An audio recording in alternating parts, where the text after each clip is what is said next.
Bonjour Stani. Pourquoi avez-vous démissionné?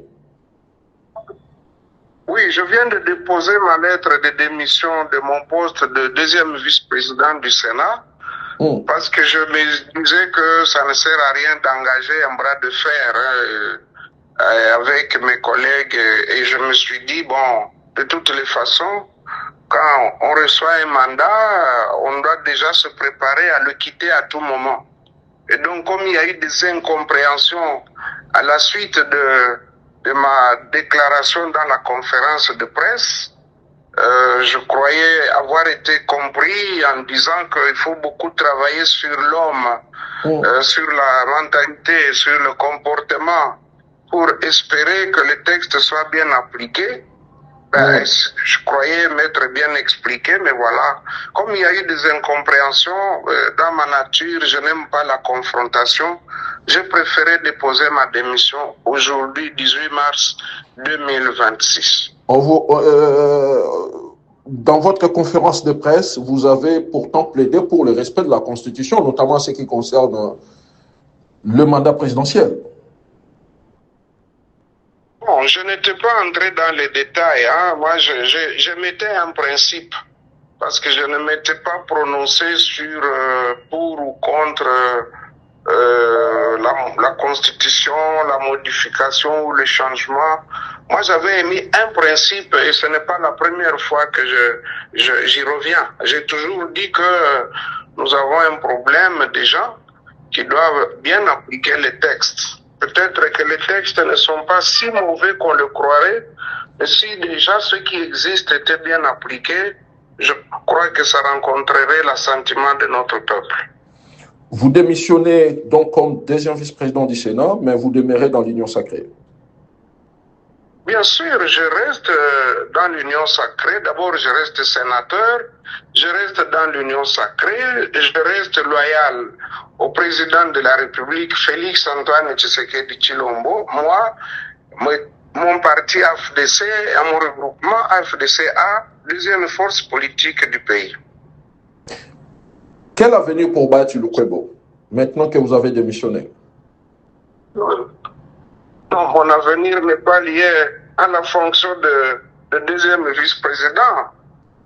Mon avenir est déjà tracé de par le trajectoire de ma vie et la projection de tout ce que j'ai préparé. Aujourd'hui, je peux être fier d'avoir quand même pu mettre sur pied une grande machine politique, un grand parti politique qui est bien implanté sur l'ensemble du territoire national et dans plusieurs pays à l'extérieur.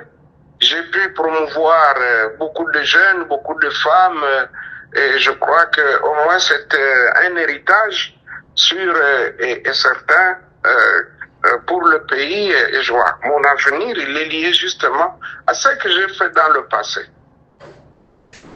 Regrettez-vous vos propos tenus lors de votre point de presse?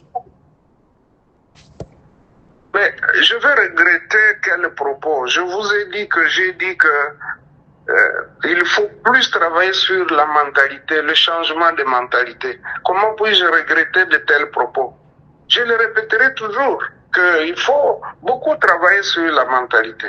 Les autres questions, j'avais dit que nous avons un cadre approprié pour en parler, notamment les questions liées à la Constitution. Nous avons l'Union sacrée. Le président avait déjà dit qu'il mettrait sur pied une commission pour réfléchir sur la question. Et nous, dans une matinée politique à la FIKIN, à la Foire internationale de Kinshasa, nous, AFDC-A, nous étions déjà inscrits dans cette logique et nous avons dit que nous étions prêts à y participer et apporter d'ailleurs notre réflexion là-dessus. Donc, pour moi, c'est pas un sujet tabou. Pour la FDC, c'est un sujet qui nous intéresse aussi et donc nous entendons participer à ce débat-là. Pour ou contre la révision ou le changement de la Constitution? Voilà là où vous me piégez. Chaque fois, je vous dis que cette question, elle est précoce. Je vous ai dit que nous aurons le cadre. Le président de la République va déterminer à quel moment la commission sera mise en place Et nous, en tant que deuxième force politique du pays, nous ne manquerons pas d'en faire partie pour que nous aussi nous amenions notre pierre à l'édifice. Donc, attendez, soyez patients, la question reviendra sûrement. Vous démissionnez alors qu'une commission a été mise en place au Sénat pour donc examiner la pétition qui a été initiée contre vous et laquelle où on vous accuse notamment de manquement de respect envers le chef de l'État, mais aussi d'incompétence. Que répondez-vous quand même à ces des accusations portées contre vous? D'abord, je suis toujours loyal au chef de l'État.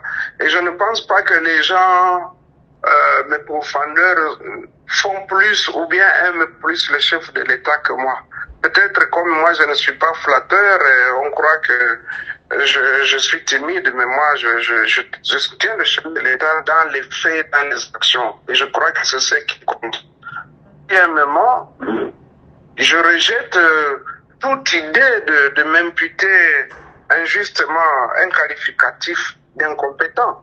D'abord, je vais être incompétent comment? Vous savez que moi, dans mes habitudes et partout où j'ai toujours travaillé, aucun courrier ne passe 48 heures dans mon cabinet. Et tous ceux qui ont toujours travaillé avec moi, que ce soit dans les ministères, dans les entreprises, dans les cabinets, ils le savent que chacun, lorsqu'il reçoit un dossier, il doit me le retourner 24 heures après. Et dans mon cabinet, dans mon propre bureau, ça ne peut pas faire plus de 24 heures. Donc, si quelqu'un vous donne, ne fût-ce qu'un exemple en disant que tel dossier était entré et qu'il a traîné chez moi plus de 48 heures, c'est qu'il est menteur, il n'apportera aucune preuve. Deuxièmement, ceux qui disent que je n'ai pas impulsé le contrôle, que j'ai bloqué qu'on puisse inviter ou convoquer des membres du gouvernement ou des mandataires, mais ils ignorent ce que disent le texte. Le texte dit que c'est le président du Sénat qui a cette compétence, cette prérogative.